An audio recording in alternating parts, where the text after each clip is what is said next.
విజయం ఎలా వస్తుంది? ఫస్ట్ది దేవుని ముఖకాంతి, రెండోది దేవుని దక్షిణాస్తము, దేవుని బాహు విజయాన్ని ఇస్తుంది మొట్టమొదటిది.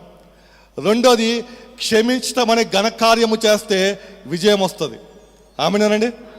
మూడోది ఏం చెప్పా? బాప్తిసం కాదు, బాప్తిసం ద్వారా మన ప్రాచీన స్వభావము పాతి పెట్టబడితే విజయం వస్తుంది. నాలుగోది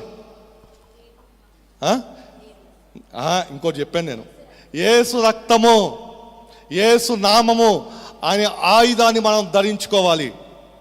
అనే ఆయుధాన్ని ధరించుకుంటే సాతాను గారికి నిరాయుధుని చేశాడు కనుక మనకి యేసు రక్తము, యేసు నామము మనము ఆయుధాన్ని ధరించుకోవాలి. అప్పుడు మనకి విజయం వస్తుంది. ఇప్పుడేంటి? దేవుని వాక్యము మనలో నిలిచి ఉన్నది కనుక మీరు దుష్టుని జయించారు.